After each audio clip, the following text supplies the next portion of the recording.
Hor and Kalinitch, a short story by Ivan Turgenev. Anyone who has chanced to pass from the Bolhovsky district into the Jizdrinsky district must have been impressed by the striking difference between the race of people in the province of Orel and the population of the province of Kaluga. The peasant of Orel is not tall, is bent in figure, sullen and suspicious in his looks. He lives in wretched little hovels of aspen wood, labours as a serf in the fields, and engages in no kind of trading, is miserably fed, and wears slippers of bast. The rent-paying peasant of Kaluga lives in roomy cottages of pine wood. He is tall, bold, and cheerful in his looks, neat and clean of countenance. He carries on a trade in butter and tar, and on holidays he wears boots. The village of the Orel province, we are speaking now of the eastern part of the province, is usually situated in the midst of ploughed fields, near a watercourse which has been converted into a filthy pool. Except for a few of the ever-accommodating willows and 2 or 3 gaunt birch trees, you do not see a tree for a mile round. Hut is huddled up against hut, their roofs covered with rotting thatch. The villages of Kaluga, on the contrary, are generally surrounded by forest. The huts stand more freely, are more upright, and have boarded roofs. The gates fasten closely. The hedge is not broken down, nor trailing about. There are no gaps to invite the visits of the passing pig. And things are much better in the Kaluga province for the sportsman. In the Orel province, the last of the woods and copses will have disappeared 5 years hence, and there is no trace of moorland left. In Kaluga, on the contrary, the moors extend over tens, the forest over hundreds of miles, and a splendid bird, the grouse, is still extant there. There are abundance of the friendly larger snipe, and the loud-clapping partridge cheers and startles the sportsman and his dog by its abrupt upward flight. On a visit to the Jizdrinsky district in search of sport, I met in the fields a petty proprietor of the Kaluga province called Palutikin, and made his acquaintance. He was an enthusiastic sportsman. It follows, therefore, that he was an excellent fellow. He was liable, indeed, to a few weaknesses. He used, for instance, to pay his addresses to every unmarried heiress in the province, and when he had been refused, her hand and house, broken-hearted. He confided his sorrows to all his friends and acquaintances, and continued to shower offerings of sour peaches and other raw produce from his garden upon the young lady's relatives. He was fond of repeating one and the same anecdote, which, in spite of Mr. Palutikin's appreciation of its merits, had certainly never amused anyone. He admired the works of Akim Nahimov and the novel Pinner. He stammered. He called his dog Astronomer, instead of however said howsomever, and had established in his household a French system of cookery, the secret of which consisted, according to his cook's interpretation, in a complete transformation of the natural taste of each dish. In this artiste's hands, meat assumed the flavour of fish, fish of mushrooms, macaroni of gunpowder. To make up for this, not a single carrot went into the soup without taking the shape of a rhombus or a trapeze. But with the exception of these few and insignificant failings, Mr. Palutikin was, as has been said already, an excellent fellow.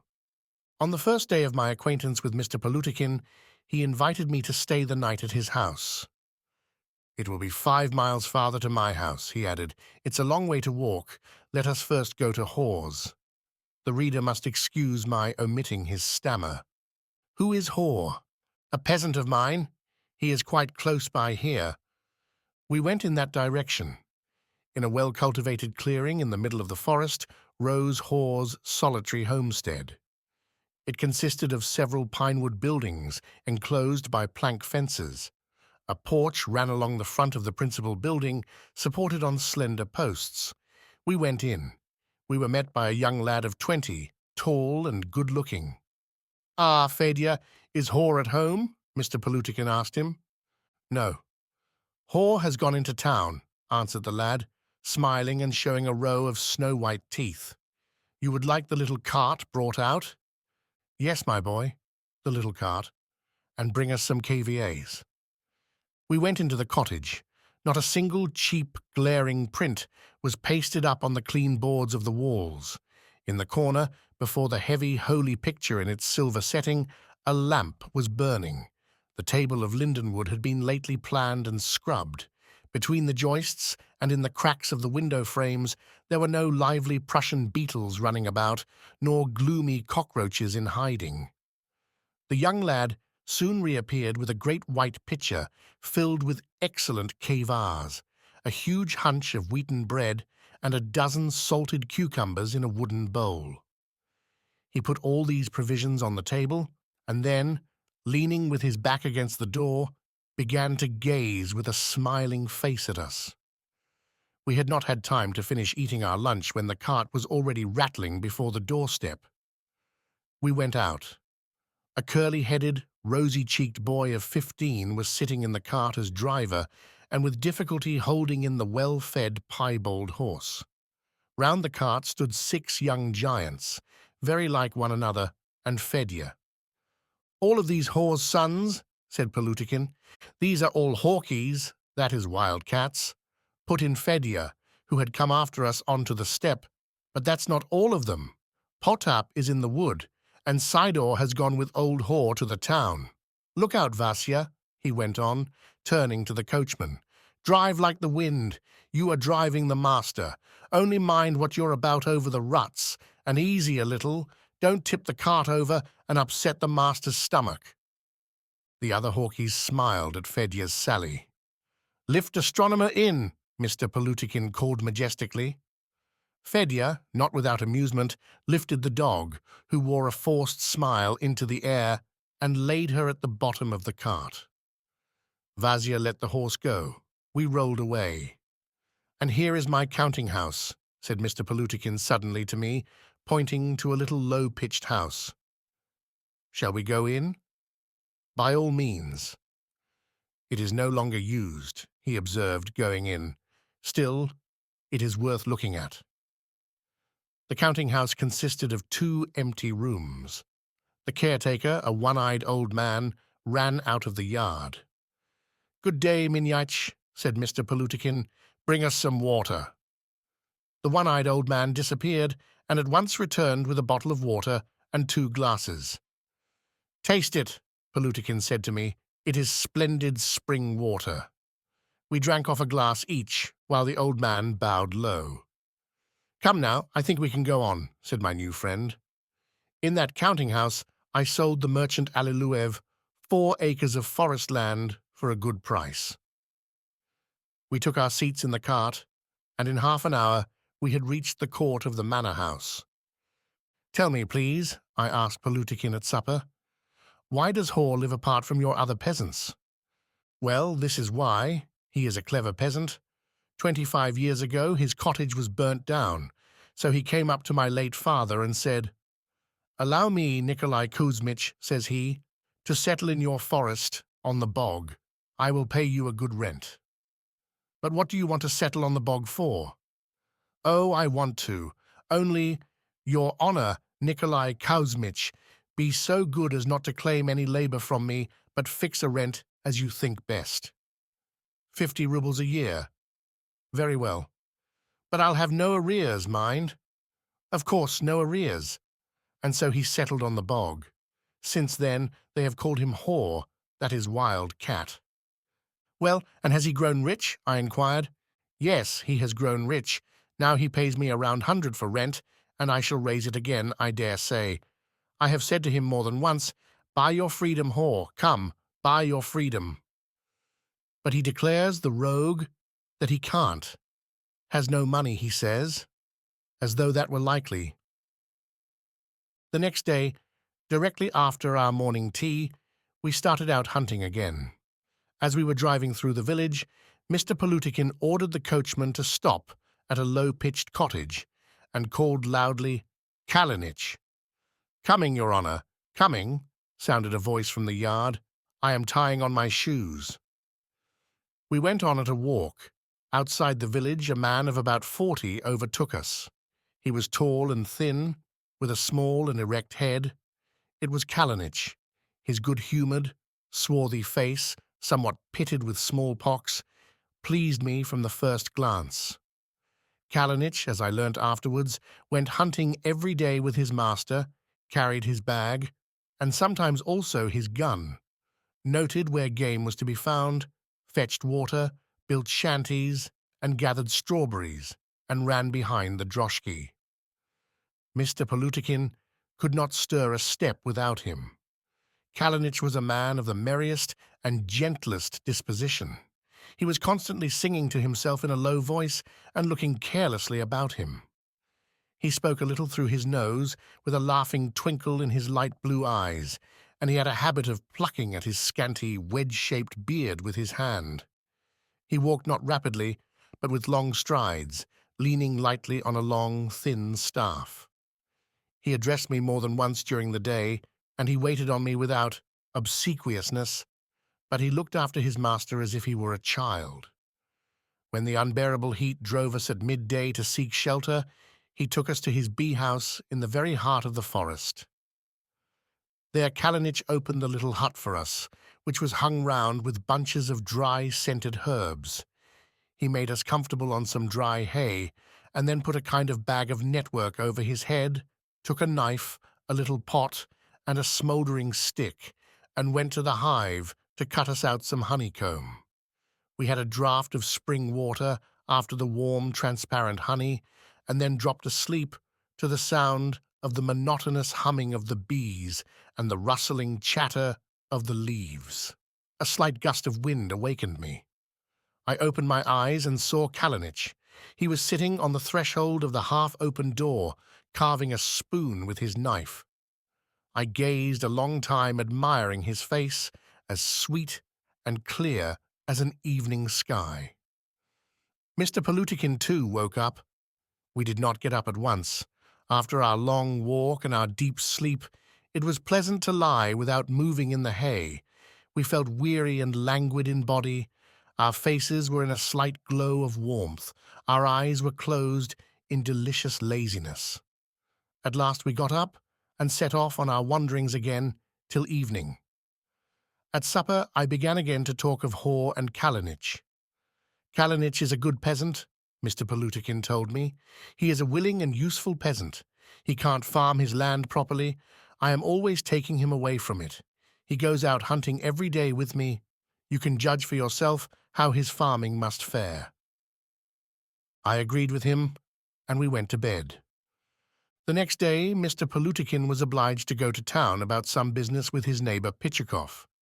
This neighbor Pichikov had ploughed over some land of Palutikin's and had flogged a peasant woman of his on this same piece of land.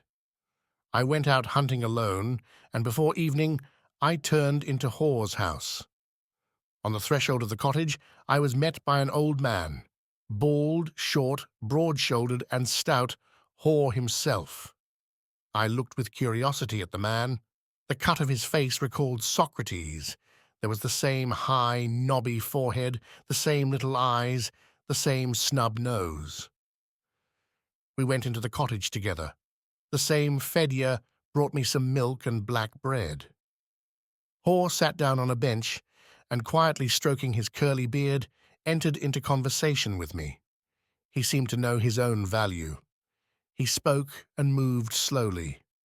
From time to time a chuckle came from between his long moustaches. We discussed the sowing, the crops, the peasant's life. He always seemed to agree with me. Only afterwards I had a sense of awkwardness and felt I was talking foolishly. In this way, our conversation was rather curious. Hor, doubtless through caution, expressed himself very obscurely at times. Here is a specimen of our talk. "Tell me, Hor," I said to him, "why don't you buy your freedom from your master?" "And what would I buy my freedom for? Now I know my master, and I know my rent. We have a good master." "It's always better to be free," I remarked. Hor gave me a dubious look. "Surely," he said. "Well then, why don't you buy your freedom?" Hor shook his head. "What would you have me buy it with, Your Honor?"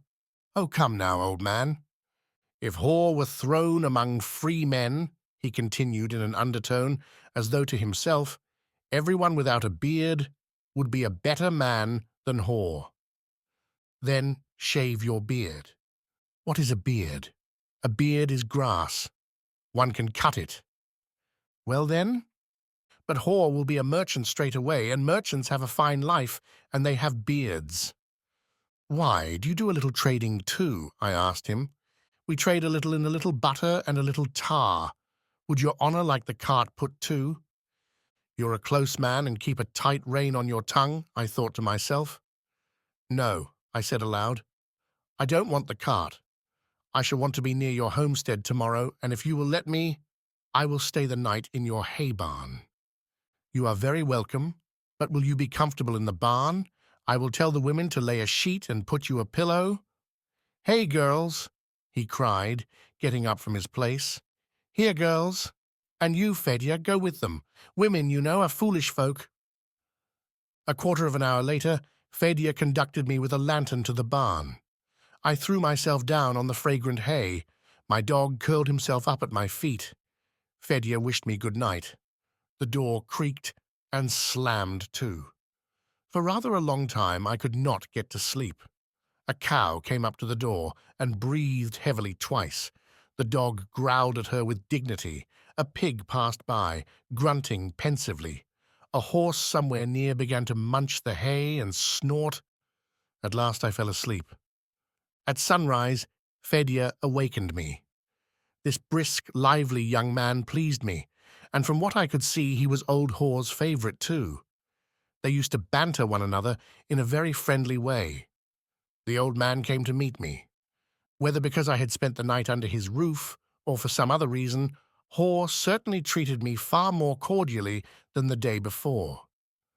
The samovar is ready, he told me with a smile. Let us come and have tea. We took our seats at the table. A robust-looking peasant woman, one of his daughters-in-law, brought in a jug of milk. All his sons came one after another into the cottage. What a fine set of fellows you have, I remarked to the old man. Yes, he said, breaking off a tiny piece of sugar with his teeth. Me and my old woman have nothing to complain of, seemingly. And do they all live with you? Yes, they choose to themselves, and so they live here. And are they all married? Here's one not married, the scamp, he answered, pointing to Fedya, who was leaning as before against the door. Vaska, he's still too young. He can wait. And why should I get married? Retorted Fedya. I'm very well off as I am. What do I want a wife for? To squabble with, eh? Now then, you... Ah, I know you. You wear a silver ring. You'd always be after the girls up at the manor house. Have done do for shame, the old man went on, mimicking the servant girls. Ah, I know you, you white-handed rascal. But what's the good of a peasant woman? A peasant woman is a labourer, said Hor seriously. She is the peasant's servant. And what do I want with a labourer? I dare say you'd like to play with the fire and let others burn their fingers. We know the sort of chap you are. Well, marry me then. Well, why don't you answer? There, that's enough, giddy pate. You see we're disturbing the gentleman. I'll marry you, depend on it. And you, your honour, don't be vexed with him. You see, he's only a baby. He's not had time to get much sense. Fedya shook his head. Is Hor at home? Sounded a well-known voice, and Kalinitch came into the cottage with a bunch of wild strawberries in his hands, which he had gathered for his friend Hor. The old man gave him a warm welcome. I looked with surprise at Kalinitch. I confess I had not expected such a delicate attention on the part of a peasant. That day, I started out to hunt 4 hours later than usual, and the following 3 days I spent at Hor's. My new friends interested me. I don't know how I had gained their confidence, but they began to talk to me without constraint. The two friends were not at all alike. Hor was a positive, practical man with a head for management, a rationalist. Kalinitch, on the other hand, belonged to the order of idealists and dreamers, of romantic and enthusiastic spirits. Hor had a grasp of actuality, that is to say, he looked ahead, was saving a little money, kept on good terms with his master, and the other authorities. Kalinitch wore shoes of bast and lived from hand to mouth. Hor had reared a large family who were obedient and united. Kalinitch had once had a wife, whom he had been afraid of, and he had had no children. Hor took a very critical view of Mr. Palutikin. Kalinitch revered his master. Hor loved Kalinitch and took protecting care of him. Kalinitch loved and respected Hor. Hor spoke little, chuckled, and thought for himself. Kalinitch expressed himself with warmth, though he had not the flow of fine language of a smart factory hand. But Kalinitch was endowed with powers which even Hor recognized. He could charm away hemorrhages, fits, madness, and worms. His bees always did well. He had a light hand. Hor asked him before me to introduce a newly bought horse to his stable, and with scrupulous gravity, Kalinitch carried out the old skeptic's request. Kalinitch was in closer contact with nature, Hor with men and society. Kalinitch had no liking for argument and believed in everything blindly. Hor had reached even an ironical point of view of life. He had seen and experienced much, and I learnt a good deal from him. For instance, from his account, I learnt that every year before mowing time, a small, peculiar-looking cart makes its appearance in the villages. In this cart sits a man in a long coat who sells scythes. He charges 1 ruble 25 kopecks, a ruble and a half in notes, for ready money, 4 rubles if he gives credit. All the peasants, of course, take the scythes from him on credit. In 2 or 3 weeks, he reappears and asks for the money. As the peasant has only just cut his oats, he is able to pay him.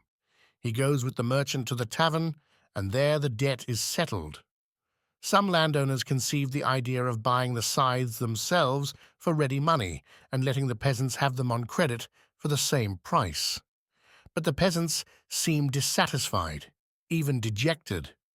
They had deprived them of the pleasure of tapping the scythe and listening to the ring of the metal, turning it over and over in their hands and telling the scoundrelly city trader 20 times over, "Eh, my friend, you won't take me in with your scythe." The same tricks are played over the sale of sickles, only with this difference that the women have a hand in the business then, and they sometimes drive the trader himself to the necessity, for their good of course, of beating them. But the women suffer most ill treatment through the following circumstances.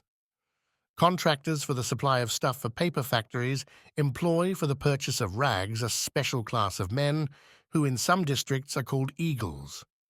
Such an eagle receives 200 rubles in banknotes from the merchant and starts off in search of his prey. But unlike the noble bird from whom he has derived his name, he does not swoop down openly and boldly upon it. Quite the contrary, the eagle has recourse to deceit and cunning. He leaves his cart somewhere in a thicket near the village and goes himself to the backyards and back doors, like someone casually passing or simply a tramp. The women scent out his proximity and steal out to meet him. The bargain is hurriedly concluded. For a few copper halfpence, a woman gives the eagle not only every useless rag she has, but often even her husband's shirt and her own petticoat. Of late, the women have thought it profitable to steal even from themselves and to sell hemp in the same way. A great extension and improvement of the business for the eagles. To meet this, however, the peasants have grown more cunning in their turn, and on the slightest suspicion, on the most distant rumors of the approach of an eagle, they have prompt and sharp recourse to corrective and preventive measures. And after all, wasn't it disgraceful? To sell the hemp was the men's business, and they certainly do sell it, not in the town, they would have to drag it there themselves, but to traders who come for it, who, for want of scales, reckon 40 handfuls to the pood. And you know what a Russian's hand is, and what it can hold, especially when he tries his best. As I had had no experience and was not country-bred, as they say in oral, I heard plenty of such descriptions. But Hor was not always the narrator. He questioned me, too, about many things. He learned that I had been in foreign parts, and his curiosity was aroused. Kalinitch was not behind him in curiosity, but he was more attracted by descriptions of nature, of mountains and waterfalls, extraordinary buildings and great towns. Hor was interested in questions of government and administration. He went through everything in order. Well, is that with them as it is with us, or different? Come, tell us, your honour, how is it? Ah, Lord, thy will be done, Kalinitch would exclaim while I told my story. Hor did not speak, but frowned with his bushy eyebrows, only observing at times, that wouldn't do for us. Still, it's a good thing. It's right. All his inquiries I cannot recount, and it is unnecessary. But from our conversations I carried away one conviction, which my readers will certainly not anticipate, the conviction that Peter the Great was preeminently a Russian, Russian above all, in his reforms. The Russian is so convinced of his own strength and powers that he is not afraid of putting himself to severe strain. He takes little interest in his past and looks boldly forward. What is good he likes, what is sensible he will have, and where it comes from, he does not care. His vigorous sense is fond of ridiculing the thin theorizing of the German. But in Hor's words, the Germans are curious folk, and he was ready to learn from them a little. Thanks to his exceptional position, his practical independence, Hor told me a great deal which you could not screw or, as the peasants say, grind with a grindstone out of any other man. He did, in fact, understand his position. Talking with Hor, I, for the first time, listened to the simple, wise discourse of the Russian peasant. His acquirements were, in his own opinion, wide enough, but he could not read, though Kalinitch could. That ne'er-do-weel has school learning, observed Hor, and his bees never die in the winter. But haven't you had your children taught to read? Hor was silent a minute. Fedya can read. And the others? The others can't. And why? The old man made no answer, and changed the subject. However, sensible as he was, he had many prejudices and crotchets. He despised women, for instance, from the depths of his soul, and in his merry moments he amused himself by jesting at their expense. His wife was a cross old woman who lay all day long on the stove, incessantly grumbling and scolding. Her sons paid no attention to her, but she kept her daughters-in-law in the fear of God. Very significantly, the mother-in-law sings in the Russian ballad, "What a son art thou to me! What a head of a household! Thou dost not beat thy wife, thou dost not beat thy young wife." I once attempted to intercede for the daughters-in-law and tried to rouse Hor's sympathy, but he met me with the tranquil rejoinder, "Why did I want to trouble about such trifles? Let the women fight it out. If anything separates them, it only makes it worse, and it's not worth dirtying one's hands over."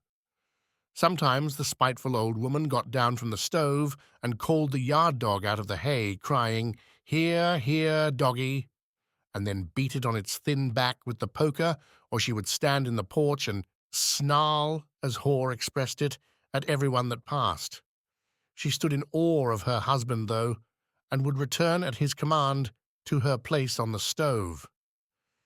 It was specially curious to hear Hor and Kalinitch dispute whenever Mr. Palutikin was touched upon.